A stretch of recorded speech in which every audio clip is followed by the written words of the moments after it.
Ladies and gentlemen, welcome back to the Fishing Forward podcast. My name is Gil, and welcome into episode number 4 here on the channel. And I know I said I wasn't going to possibly be doing this on the regular, but it seems like some people enjoy it. And we've got some things to talk about here today. And the first thing, the main event of the episode anyway today is going to be talking to biologist, and I guess I should say the episode segment today is Ask a Biologist. And we were able to put some questions out on the Utah Bass Angler Facebook page for you all to submit some questions that you've always wanted to know about bass fishing and our fisheries here in Utah. And now we have a biologist here today in the episode to discuss that. And this intro is actually being filmed a couple days after the interview, and it was a really good interview. And one thing I am learning is I'm trying to keep the episodes a little bit shorter for you guys.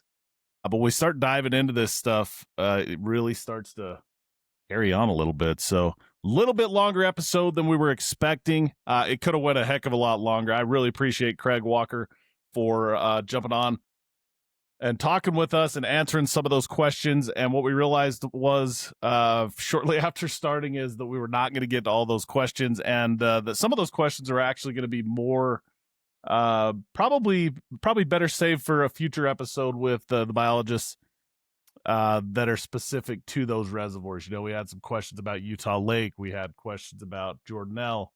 And I thought that we would probably start to hold those questions back and have those specific biologists on so they could answer those questions more in depth. Not that Craig doesn't know the answers in general, but you'll even hear him in the episode say that he would rather those guys talk about that stuff. So with that being said, I do want to thank everybody that submitted questions through the Utah Bass Angler Facebook page, and appreciate Jonathan for letting us post that over on his platform.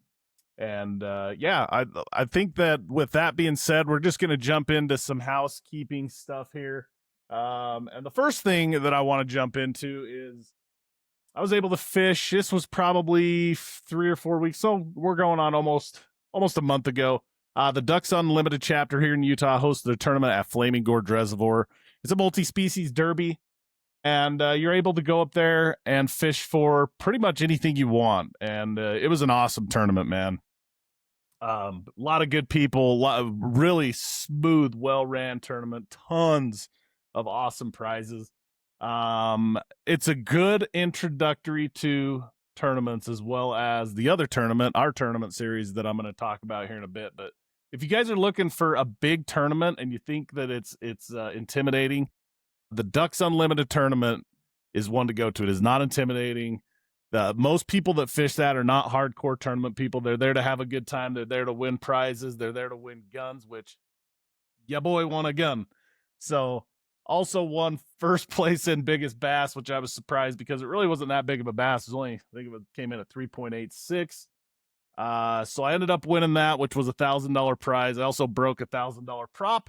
So we washed on that, but we did walk away with a gun, and I do get to send a shotgun with my son to college up in California, where he will put that thing to use with some duck hunting. But yeah, I want to shout out, they're actually Ducks Unlimited holding another tournament, not a fishing tournament. Let me pull up my screen here, and I'll give you guys the details. They're holding a cornhole tournament down at Delton Lanes. And here you go, right here. So bags for Ducks Unlimited Cornhole Throwdown. It's going to be August 8th. That's next Saturday at 11 a.m. at Delton Lanes in Riverton. And this is going to be, so again, this is everything is geared toward everybody being able to participate. These guys make sure they involve everybody. This is not for professional cornhole players. It's for everybody.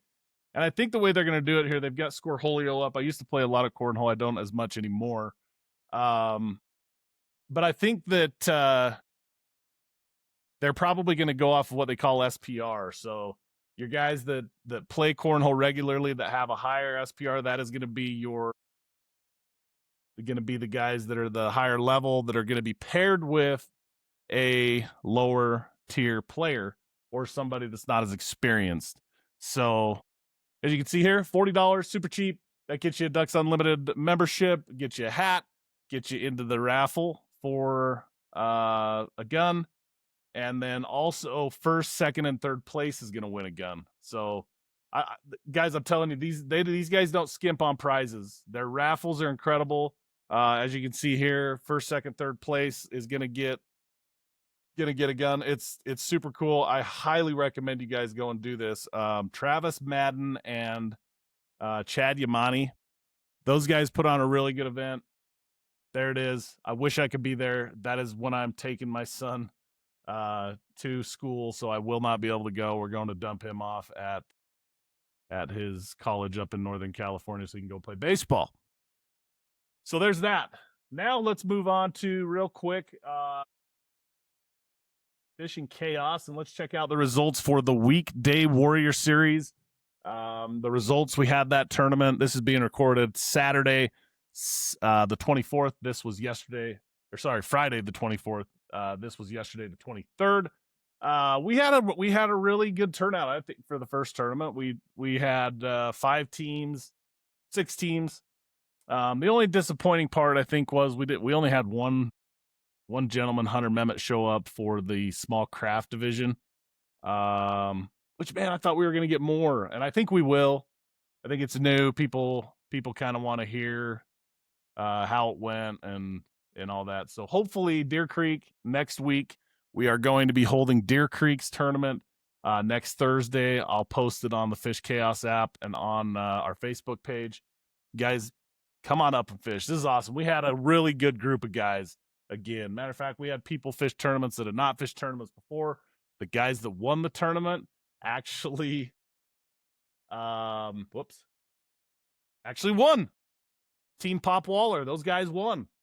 So let me switch screens here and we'll take a peek at there we go. Let me share this page right here. There you go. That's the tournament results for the boater. Pop Waller had 72.25 inches. Me and my wife came in. Second place was 68 inches. Jack Burton and his sister, Team Burton, they came in with 66.5. James Starr and Talon Ormond came in with 39 inches. This whole group is awesome. And then Colton Wright over there at Shed Right Outdoors. If you guys haven't followed him, make sure you follow him on Facebook. He's always posting bass fishing content, and he makes baits and stuff too, which is really cool. He makes some really good baits. So Colton finished with 13.5, and I think Colton probably had some more fish on that smaller size that he didn't submit because he didn't think it was going to do any good. So it was an absolute dink fest, guys. There was a lot of tons of fish caught. Man, we didn't even, I'm going to just real quick, we didn't even move spots pretty much. We fished one area the entire evening just because there was so many fish. And I think it was more of a feeding window thing for the quality fish than it was an area specific deal. But there was just so many fish, and they would only feed at certain times. And when they would start feeding, it was pretty fast and furious. You had to get it in pretty quick. So there was a couple of windows that we hit. I lost a couple of them, as you do, that would have probably put us in first place. But I know that I'm pretty sure Pop Waller team, those guys, I think, said they lost a couple of really nice ones as well. So nature of the beast was a good time. I think there was some hiccups in the road. I had some time set wrong. This is my first time ever running a tournament. Nothing that really affected the flow of things. But yeah, it was a really good time. I really appreciate everybody coming out. Look forward to more of you guys coming out. I know for a fact Deer Creek's going to have more participation because I've got some local guys that are going to go fish that one. So we should have probably around, I'm hoping to get around 10 to 12 boats at Deer Creek. And man, Hunter said that he thinks that we'll get quite a bit more on the small craft division side as well. And guys, pass the word along. This doesn't have to be kayaks. This can be float tubes. It can be pontoon boats. You can fish from the bank. Yeah, it's going to be a good time. So congratulations to Pop Waller and Hunter Mehmet. You got the dub, even though you're the only one that fished in the small craft division. Big bass was 17 inches. That is where we will wrap that up. Thank you guys all again for showing up And we already talked about next week at Deer Creek. And I think that's it, guys. We're going to roll into the interview here with Craig Walker. And appreciate everybody being here. We will see you guys on the next episode. And please drop down in the comments below what you thought about today's interview, what you thought about the tournament. And I'm always open to feedback, whether it be for the podcast, whether it be for the tournament circuit, all that good stuff. So thanks again. And here is the interview with Mr. Craig Walker. All right, guys, I want to welcome in our guest here for the Fish Forward podcast today. It's Craig Walker. He is the Aquatics Section Assistant Chief for the Utah Division of Wildlife Resources. Is that right, Craig? That is correct. Took me a while to get here. Yeah. Holy moly, that is a massive title. And I did look up a little bit of your background. I've got that you got your Bachelor's of Science in Wildlife Biology from the University of Vermont.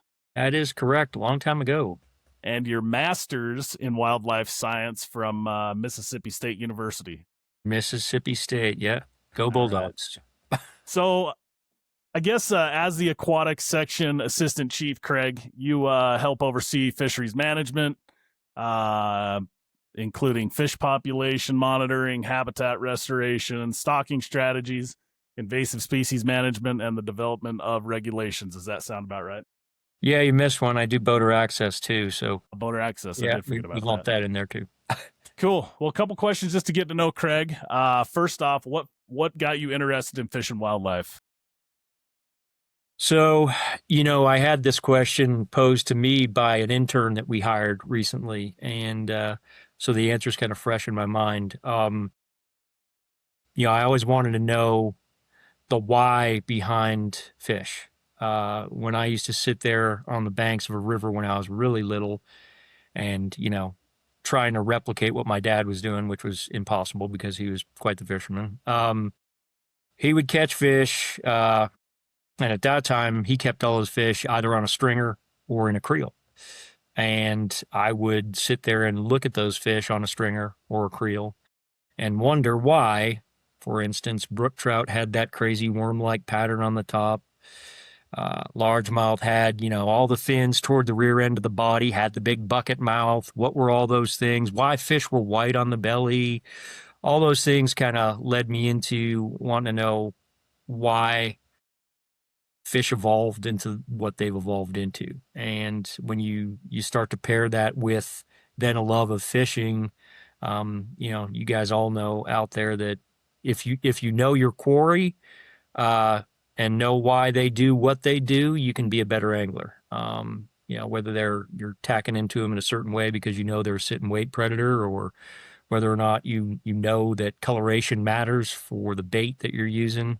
All of that factors into that same kind of understanding the why behind fish, which is kind of why I was passionate about it and got into it. Perfect. How did you what brought you to Utah? How did you end up here? So after I graduated undergrad, I've been working since I was 14, and me and a buddy of mine decided to just take a portion of the summer after we graduated college and just go cross country. We found out at that point in time that you had to be 26 to rent a van. So we had our parents rent us a van, and took that, whatever the Ford Aerostar it was, cross country, and we hit every national park we could hit. I think we ended up it was over 30. We just hammered it out. And as I traveled cross country, I ended up in 3 places that I really felt long-term that I could hang my hat. Utah was one of those. Washington State was another one, and Maine was another one. It was one of those, unique places where you don't see what you see here anywhere else. And that same was true for Washington and Maine, where, trees go right down to the ocean. That's not something that's commonplace on the coast either. So I was lucky enough after I graduated Mississippi State to have a buddy of mine who's actually the Southeastern Region Manager here. We studied under the same professor, Hal Schramm, down at Mississippi State. And he'd been out here for about 6 months. He'd gotten a job, and he said, "Man, you got to get your butt out here." And it was just kind of serendipitous that this was one of the places I wanted to hang my hat. and a job came open, and I put in for it, and the rest is history. So that was Sweet. 25 years ago. 25 years. And you've got how many more years till you're hanging your hat here? Under 5. It's coming up. Counting the days? You know what? If we get more weather like we're getting right now, yeah, I might be starting to count the days. It's getting rough to manage fish right now. It is. It is. All right. So, one last question. If you weren't a fisheries biologist, what would you be doing? Ooh, you're killing me. It's a good one. That's a tough one. If I wasn't a fisheries biologist, what would I be doing? Well, I think I probably would have started out as a fish biologist and then gotten out of fish biology after having recognized some of the shortfalls of our profession. One of the shortfalls that we have is data management. You know, we go out and we collect a ton of information, and we never get to a point where we can harness it effectively, because, you know, if you go everywhere else, whether, you know, you're at Smith's scanning your card and doing whatever, or plugging your number in the gas pump or whatever it is, data is being collected everywhere, and all those businesses use those data to make wise decisions. We try to, but we just don't have a central repository. So I would go back in time, probably hop out of the fisheries profession after kind of having cut my teeth a little bit on it, and jump into some sort of data management software development field, and then look to shop that ware to fisheries professionals nationally to make a little money, but at the same time help out the profession. So, well, with AI, who knows what's going to happen over the next 20 years? It's something, man. Yeah, it is something. Love it or hate it or whatever, but it's a game changer, that's for sure. It is. All right, so we're going to jump into these questions. So I actually posed these questions on the Utah Bass Angler Facebook page. I wasn't really expecting this many questions, and there are some very passionate people.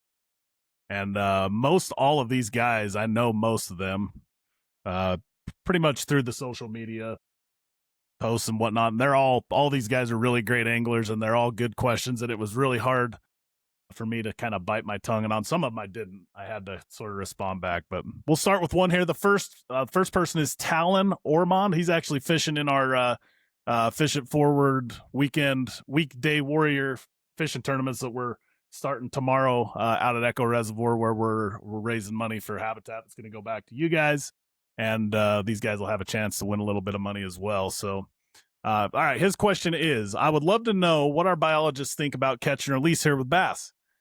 Maybe a segment on breaking down. Oh, he's asked maybe a segment breaking down certain Utah lakes and body waters.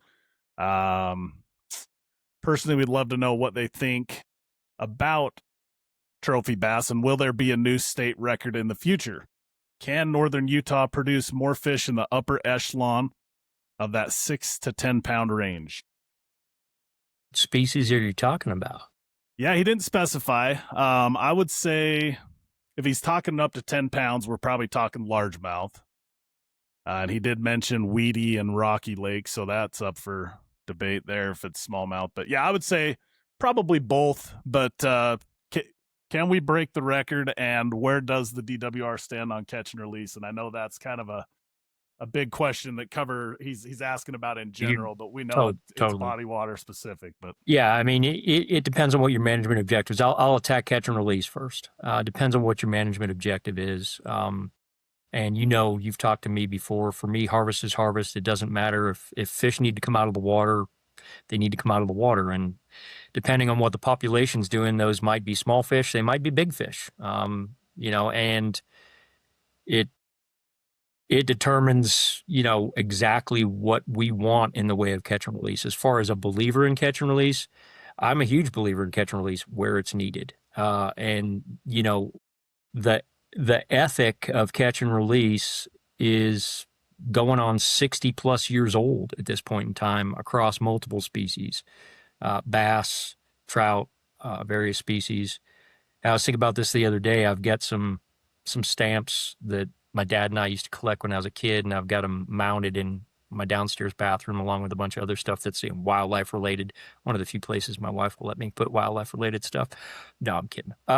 She's pretty good about it. But no, one of those stamps is a conservation stamp from the 1940s, and it speaks to a species right now that we take, you know, for granted, which is rainbow trout. There was a time in this country when rainbow trout, which, largemouth bass, smallmouth bass, it doesn't matter what the species was. They were just being yanked and cranked hand over fist. Combine that with habitat loss, you had populations that were tanking nationally. And that's why you started seeing anglers really rally around the conservation cause and catch and release. And like so many things in our country, we're, for whatever reason, on one end of the spectrum or the other end of the spectrum. We never sit in the middle. And I'm more of the middle of the road guy. I think that catch and release as a only tool in your toolbox method had its day. It's not necessary anymore. We need more harvest to more effectively manage our bass populations for you guys to provide the quality of bass you want, which leads into the second portion of the question, which is, can we manage for true trophy bass in Utah? And, you've been involved in the bass management team. We've had these conversations in there.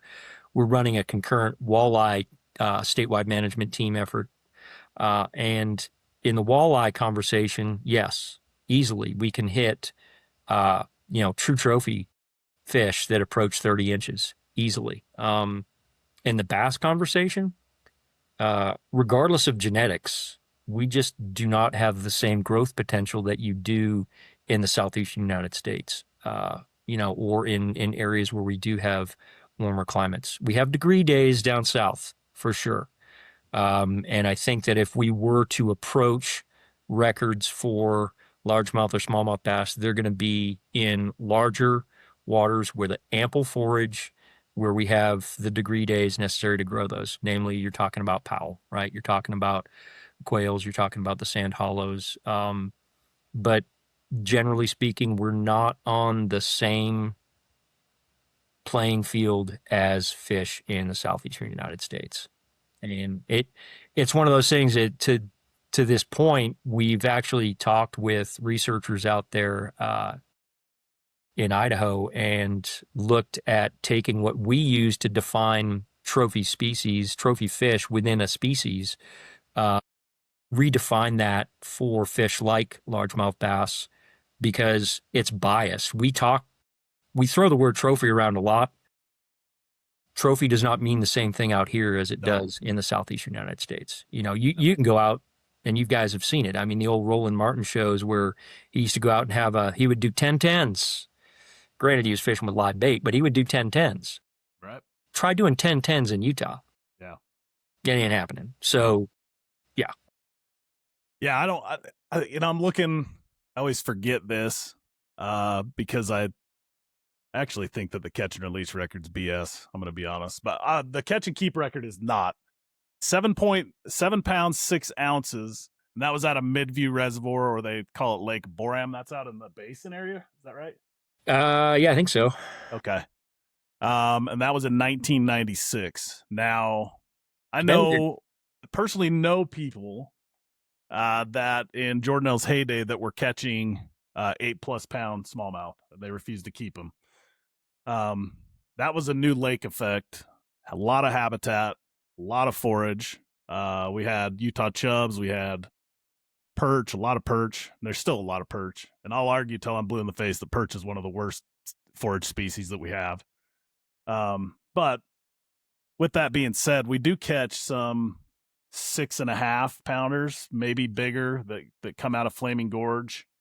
Is it possible that we get a 7.6 in smallmouth? I think so. I think we could probably break the smallmouth record in our time.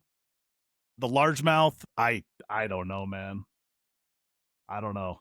That one's a stretch. I agree. I think smallmouth, we have a chance, right? Yeah. I mean, if you look at the way our reservoirs are structured from a habitat standpoint, the habitat that we have in Utah is conducive to good smallmouth bass fishing.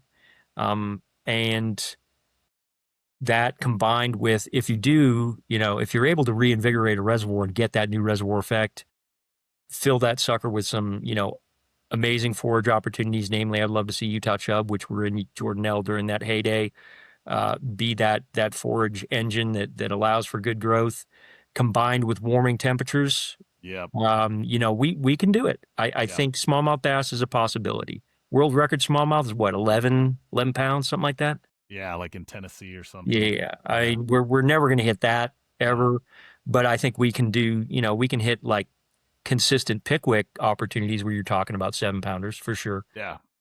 I think it's important when you're talking about, comparing our bass now to some of these old records and fish in general. We didn't have water issues to this extent that we have nowadays. And that's the biggest problem we have that people don't understand with the habitat and the forage issues that we have is our water situation now is the worst it's ever been in the history. And, Yeah, you got reservoirs that are 50 years old. They don't have anything in the way of large woody debris in them anymore. That's long gone. And that's the engine that starts the primary productivity, that gets your bugs growing, that ends up feeding your forage fish, that it's that trophic dynamic that we've lost in a lot of our reservoirs, which is that part of that reservoir fish habitat partnership group I belong to and participate in nationally. um, we're not unique in that regard. uh, the issue you've got is, I think that some of the other reservoirs in the eastern United States, they not only are they aging, which is a problem, but they're managed differently. We're managed for irrigation. Back east is managed for flood and power primarily. And it's a different way to try and manage a fishery when you are talking about, spring, early summer drawdowns that, tank a reservoir by 40 or 50 feet at times, take fish out of the zones where they have habitat, where they are protected, go down the list. I mean, it's just hard. all right, let's skip over to Scott Strong. And I know this was one that I bit my tongue on, but I have a few questions. The one I would like to ask is, I know about budgeting and how much it costs the DNR to do what they do. I'm not going to give them grief over that. My question is, can you include the public in your decision making? Can we? Do we? So we do, and we try to do better every turn that we do. Decision making primarily evolves out of our management teams. We have water body management teams. As Colby knows, we have species management teams that we're working on for tiger muskie, walleye, black bass, smallmouth, largemouth.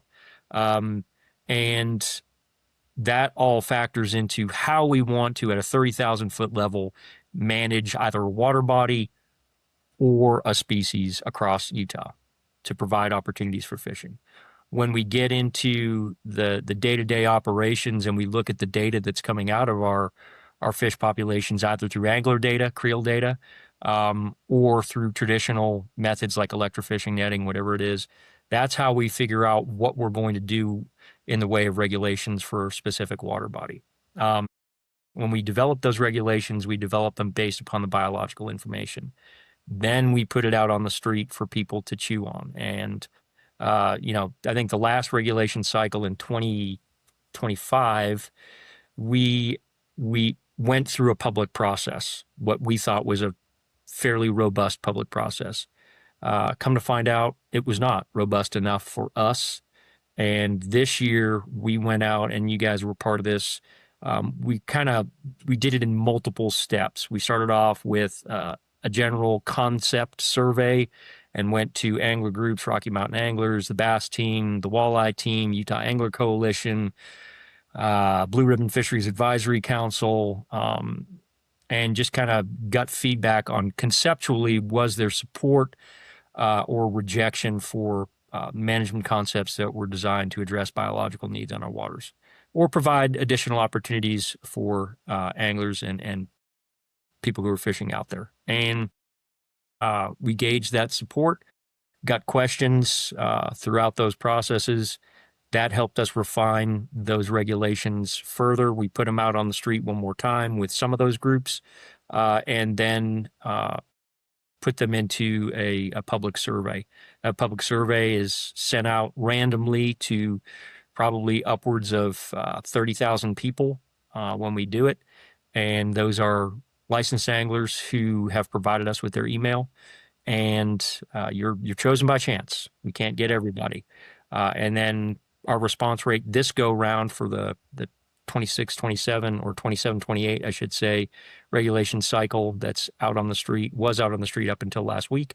The response rate we got was about 12%. So we got about 4,000 respondents, which from a social sciences standpoint, all those data you see, the predictive stuff you see about elections and whatever it is on TV, that outstrips that by a long stretch. We have a really 12% and 4,000 respondents. That's a pretty robust sample size. So we're pretty confident that the estimates of support that we got through that process are accurate and depict what the general public wants. Yeah, you kind of shake your head. I shook my head a little bit, but then yeah, when you kind of put it in perspective, that is a pretty good number. And another thing that people, Scott and everybody needs to realize is that we have the bass management team, we have the walleye group, the muskie group, all of those meetings for the most part, you guys are welcome to sit in on. If you guys want to sit in on the black bass meetings, I'll get you the link for those. You can do them remotely. You can come in person to the office and sit down with us.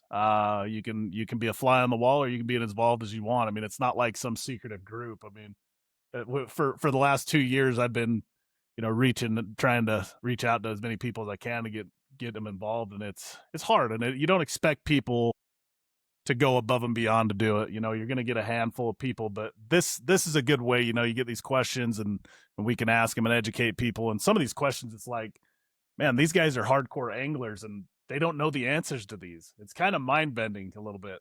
Well, I mean, it may look too like I'm holed up in a cave right now with the lighting I got going on, but my phone number's out there. My email's out there, and we can give it at the end of the podcast if you want. The regional managers in all of our 5 management regions and their biologists are always willing to field questions and talk fishing with anybody. Yeah. We're here for you.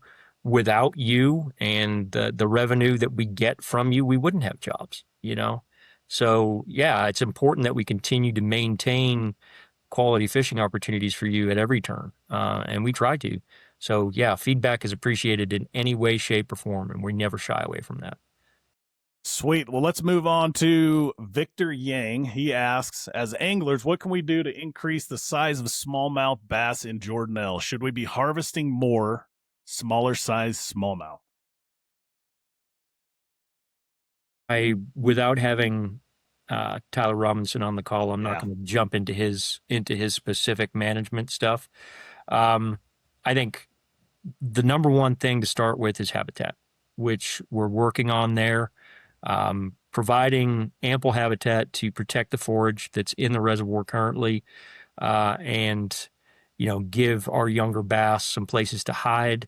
That would be good. As far as the population dynamics and what needs to be yanked out of the population, I don't know that we've done a size structure assessment as to what we would want to see punched in as far as holes punched in the population size structure. It varies. Like I said earlier, it varies by water. I know we love to just yank and crank smallmouth and hope for the best. That is not the solution in every water body. I think that you're in a situation there right now where recruitment is an issue in all likelihood with what we see in the way of drawdowns, with what we've seen happen to that reservoir as it ages and gets used as the quote unquote cash cow for water management in the Utah Lake, Jordan River, or not Jordan River, but Provo River, thank you, system. But you're right now, your number one thing, and I think we're investing probably close to $150,000 in habitat structures for that water body in the coming year. Your number one thing is habitat. The second thing then is forage. And we've talked a lot about, how we're going to change forage management in the state. That's one of the main topics in our statewide bass management team meetings.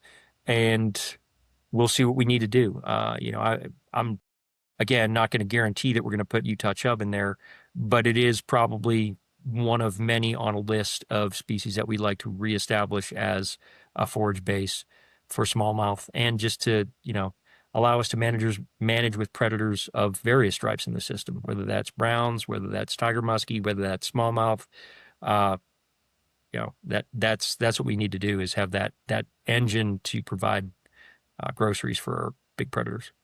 Yeah. Jordanelle's kind of unique. I mean, a lot of people, if you don't follow the way the water operates there, Jordanelle always gets drawn. They start blowing water out of Jordanelle almost every single year to send down to Deer Creek during the bass spawn. And I mean, it happens every year.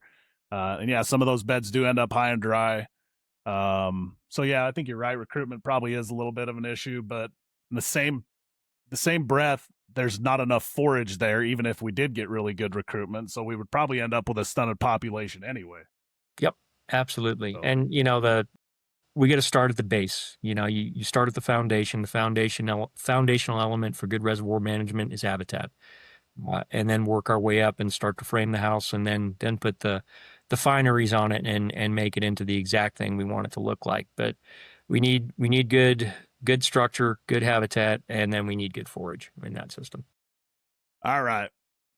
Okay, Brandon Barr. He wrote a novel here. And we'll probably end with his, and I'll save these other questions for another episode of this. But let's hash through his. He's got like 10 questions, so we'll kind of rapid fire them. We won't hash them out too much. But he says, "Oh man, here we go. I want answers to all these questions, or to answers to all these questions to assist. I have added leading questions to each, and I'm leading the witness." I don't know what that means, but first question: what is Utah DWR's long-term vision for bass fisheries? Well, it's for the management team to decide, but I'll give you my vision. I think that we look at bass as a vehicle to make sure that we have angling opportunities at waters that may not be able to support trout fisheries in the near future. You're seeing a year like this where I think I looked at the 10-day forecast, and whatever, we're going to be over $100 for for at least 10 days, if not more, this summer in a row. 100 degrees out there for that many consecutive days is a problem. Surface water temperatures, et cetera. We're seeing our rivers, the White River up in northeastern Utah. We gauged temperatures at 91 degrees Fahrenheit in the river, which is absolutely insane. We're limited in what we can do with some of the species that we've traditionally managed with in Utah. And it's time for us to start investigating expanding some of these fisheries that we've kind of sprinkled throughout Utah waters as more commonplace. Largemouth bass specifically. Smallmouth bass, we've got some decent fisheries throughout the state, but largemouth bass, although we have technically more largemouth bass fisheries than we do smallmouth bass fisheries, the opportunities are inclusive of, community waters and that type of thing. Yeah. So long term, managing with more waters across the state, making sure that you don't have to drive 3 hours to get the type of bass fishing experience that you're looking for, and managing for a diverse array of bass fishing experiences. And I think that's something that the management team's hashing out right now is, not everything needs to be a trophy fishery. No. An introductory fishery for a novice angler, a young angler, can be simply, high catch rate, small fish. It doesn't have to be, in a great venue. It can be in a small water body. So, think farm pond fishing for small bass. And then people work their way up as they develop as an angler to, wanting to pursue true trophies. And everything in between. We want to create that mosaic of varied opportunities across the state in a way that if you live in southeastern Utah, you have access to all those different opportunities. Southern, same. Central, same. Northeast, same. Northern, same. Yeah. And it's going to take us a minute because, again, 70% of anglers in Utah have and continue to prefer trout fishing. We've got to figure out a way to transition from, making people trout anglers to introducing them to something else. And I think this is a good vehicle to do that.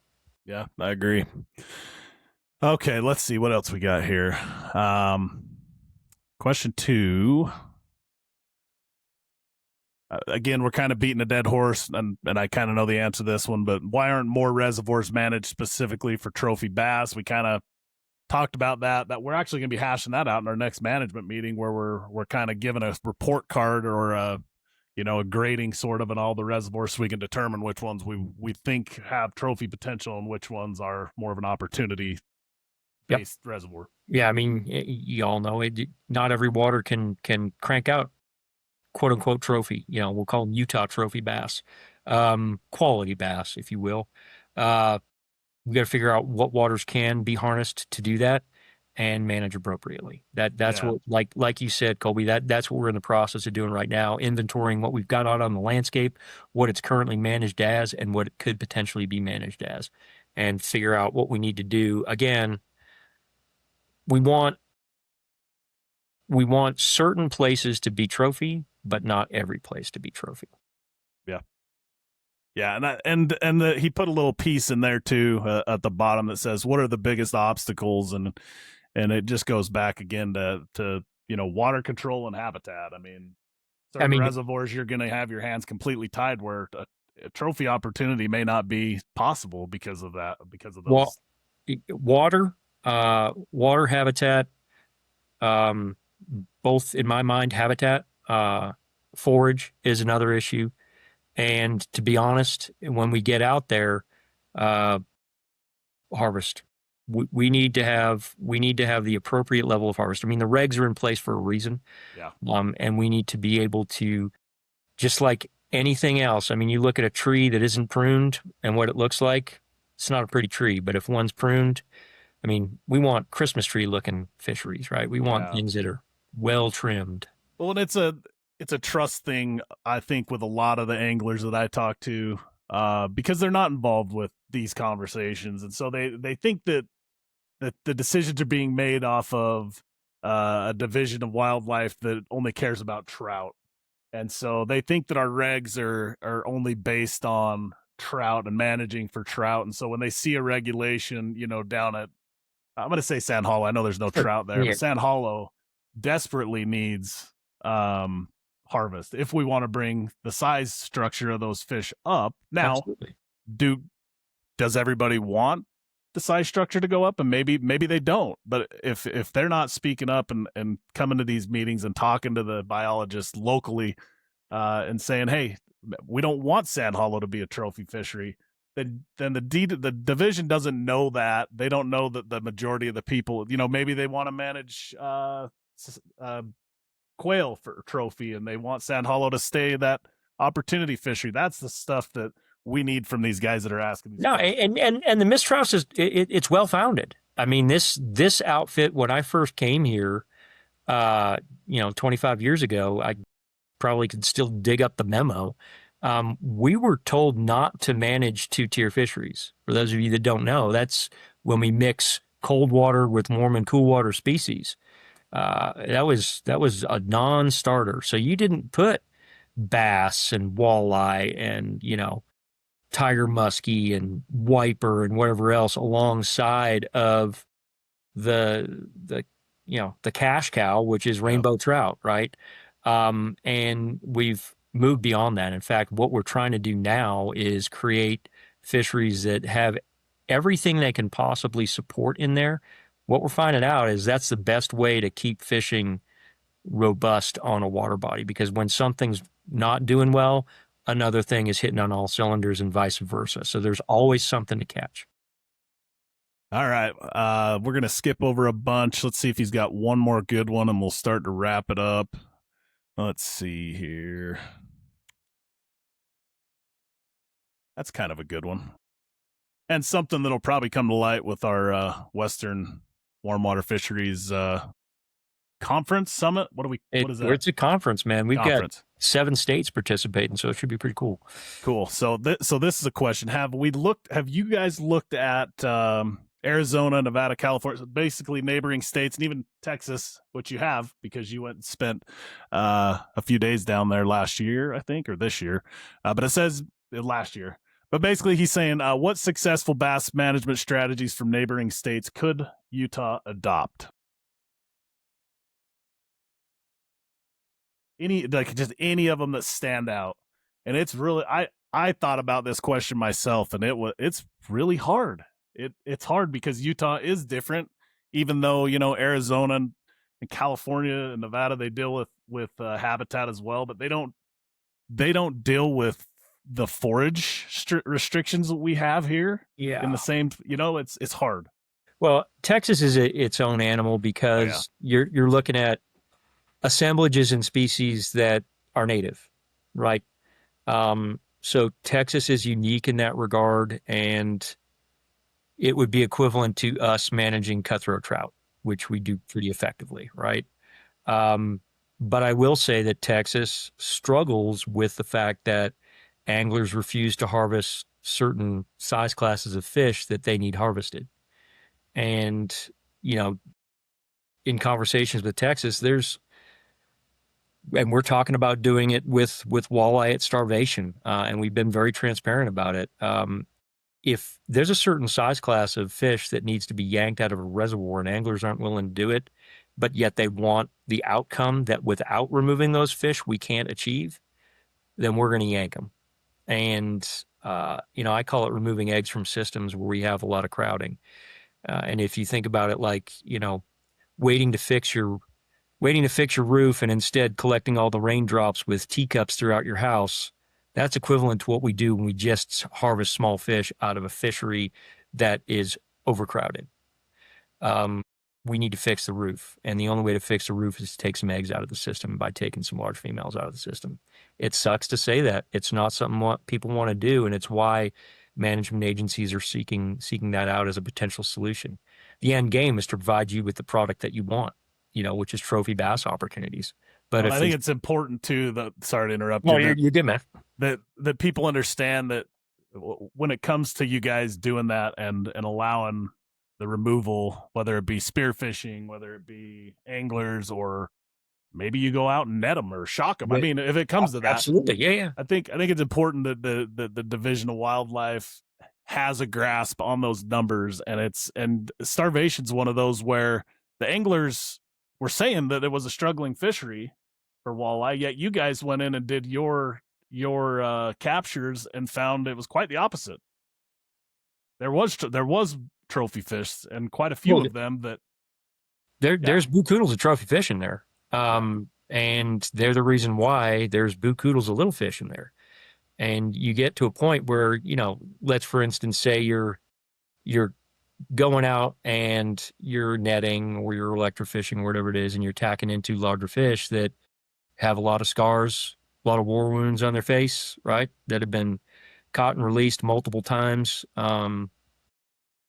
Fish aren't dumb, and they will shy away from baits that don't look natural.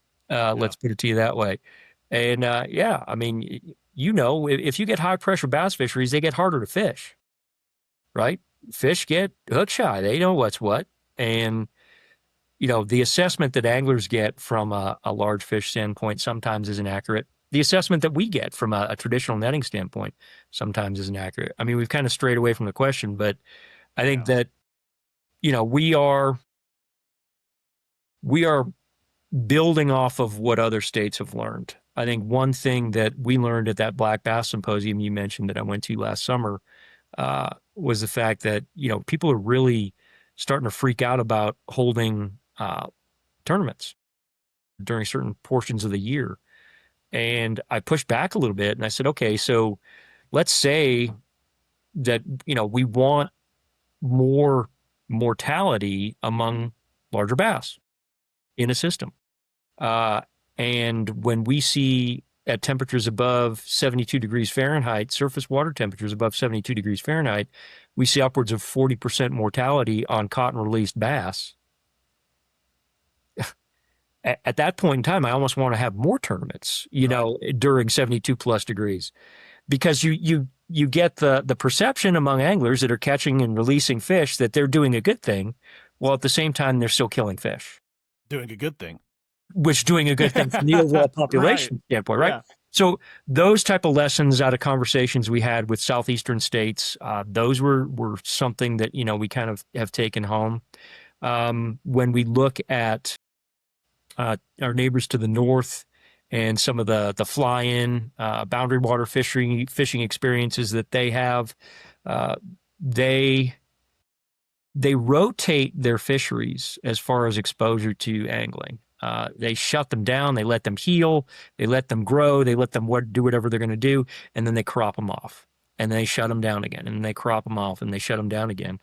It's something we've actually wrapped our minds around recently with the our inability to have any ice on our reservoirs for 2 winters in a row, especially last winter. Um, when you have situations where normally you would, ice fishing's a thing right now for those that haven't driven by Echo in the winter and been like, holy crap, it's a city.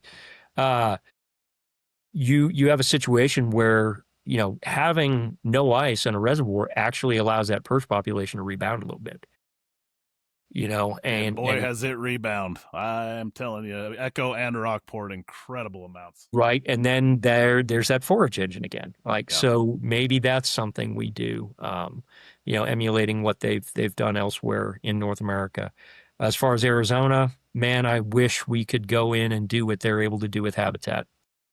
They still do their Christmas tree drives. And granted, Christmas trees are not the best habitat structures because they degrade so quickly.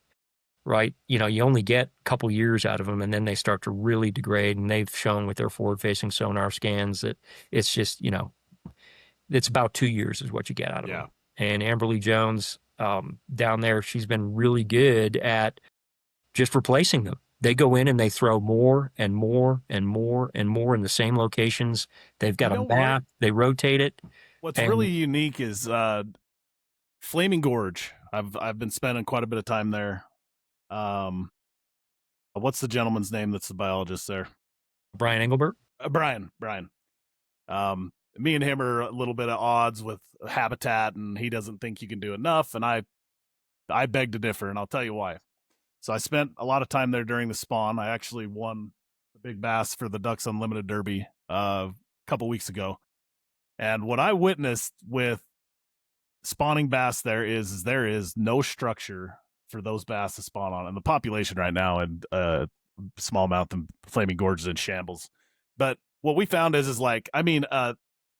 something as small as a small stick or a boulder on a good bank where they can spawn, every single piece of structure had a fish on it. So much so that there were camp chairs that had blown into the water that bass were spawning on, and I mean a sand bucket. That there was just it's almost like they're so desperate for cover to spawn on. And that's like Christmas trees. Even though they only last a couple of years, they do have an impact for those 2 years. Unfortunately, we can't get permission to do that in most of our reservoirs or any of them. Is that right? We just, with the irrigation reservoirs the way they are, it was something we were taking to the woodshed on years back. 2 things that we were famous for was Christmas trees and tires, tire reefs. And we had the Bureau come in, threw a stack of photos on the table in front of us and said, if you want to put habitat structure in our reservoirs, stop doing this. And they just showed us basically what ends up looking like litter. So we've gone the alternate route with, plastic structures, trying to use some of the stuff, the technologies that are out there from Pond King and others. And it's expensive. It's expensive. But it's been that's another contentious issue, because then you start talking about microplastics and degradation of those structures and whatever it is. Ideally, in the long term, I think what we'd like to do is build off of what they've been able to do at Havasu and other places with Christmas trees, but not use Christmas trees.